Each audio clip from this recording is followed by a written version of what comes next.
गुरुर्देवो महेश्वरः गुरुसाक्षात् परब्रह्म तस्मै श्री गुरवे नमः.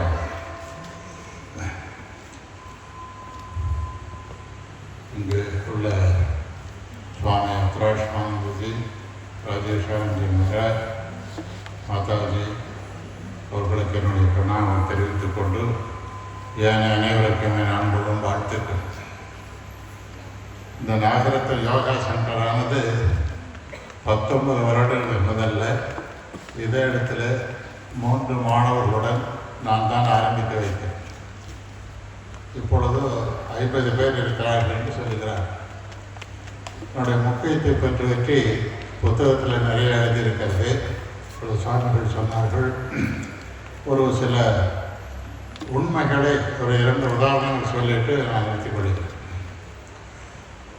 இங்கே ஒரு அம்மா பேசினாங்க, 73 வயசு என்று சொன்னார்கள். பலன்களை பற்றி சொன்னார்கள். It's a practical.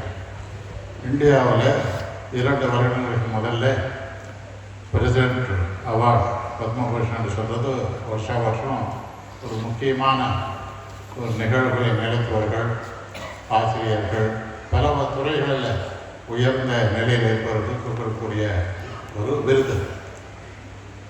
அது உத்தரப்பிரதேசத்தில் உள்ள ஒரு பெரியவருக்கு கொடுத்தார்கள். 175 வயது. நல்லா நடக்கிறார், அதை விட நல்லா நடக்கிறார். அவர் பார்க்கும் பொழுது மீட்டிங்கில் சொல்லும் பொழுது அவர்கள் எய்ட்ஸ் சொல்லுவாங்களே, அவர் சொல்லுகிறார்கள், இந்த மாதிரி அவர் உட்காரும் பொழுது யாரும் நினைத்து பார்க்கவில்லை ஆரோக்கியமாக இருப்பார்கள் என்று.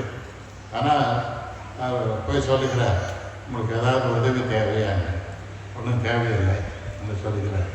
பெயர் சொன்னவொடனே எடுத்து நல்ல வேகமாக நடக்கிறார். இந்த வீடியோவை நீங்கள் பார்க்கலாம். Highest award of the oldest yoga மேன்னு நீங்கள் யூடியூப்பில் பார்க்கலாம். அப்பொழுது அவர் உதவி வேணும்னு சொல்லிட்டாங்களே, அவங்களுக்கு ஒரு பாடம் கற்பிக்கணும்னு ஒரு பெரிய சபை, பிரசிடென்ட் இருக்கார், பிரைம் மினிஸ்டர் உட்கார்ந்துருக்கார், மற்ற மந்திரிகள்லாம் உட்கார்ந்துருக்கிறார்கள். பிரசிடென்ட் அங்கே நின்று கொண்டிருக்கிறார் வரவேற்பதற்காக. போன உடனே அங்கே முதல்ல மோதிக்கு ஒரு நமஸ்காரம் பண்ணார். நல்லா விழுந்து நமஸ்காரம் பண்ணார். அப்போவே எல்லாரும் ஒரே கைதாட்டர் என்னான்னு திரும்பி போய் பிரசிடென்ட்டுக்கு முன்னால் ஒரு நமஸ்காரம் பண்ணார். நமஸ்காரம் பண்ண எந்திரிக்கிறதுக்குள்ளே ஒரு 2 படி ஏறணும். அவரே கீழே இறங்கி வந்தார். இருந்தாலும் அவர் மேலே போகணும்னு கேட்டார். இருந்தாலும் அதை சைலண்ட்டாக அங்கேயே இருந்து கொடுத்தார். எதுக்கு சொல்ல வர்றேன்னா, இதுக்கு வயது என்பதற்கு இது இல்லை.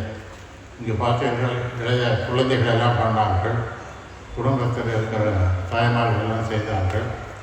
இன்றைக்கு இந்த யோகாசனமானது நிறைய பேர் நினைத்து கொண்டிருக்கிறது உடலுக்கு மட்டும் என்பது. சுவாமிஜி சொன்னது போல இது ஆரம்பம், ஆன்மீகத்துக்கு ஒரு ஆரம்பம். ஆசனம், பிராணாயாமம், பிரத்யாகாரம், தியானம், தாரணை, சமாதி என்று அந்த உயர்ந்த நிலைக்கு போவதற்கு இந்த யோகாசனம் தான் அஸ்திவாரம். அதனால் எல்லோரும் முடிந்தவரை, இதற்கு வயது இல்லை. குறிப்பாக பெண்களுக்கு சொன்னப்போனால் இன்றைக்கு இந்த கர்ப்பிணி பெண்களுக்கும் கூட ஒரு குறிப்பிட்ட ஆசனங்கள் சொல்லிக் கொடுக்குறார்கள். சுகப்பிரசவம் இருக்குமே. இப்போல்லாம் சாதாரண ஆஸ்பத்திரியில் பார்த்தோம்னா அந்த நடையில் சொல்லுவார்கள் டாக்டர்கள், இந்த வெராண்டாவில் கொஞ்சம் நடங்கம்மா கொஞ்சம் தூரம் என்று சொல்லுவார்.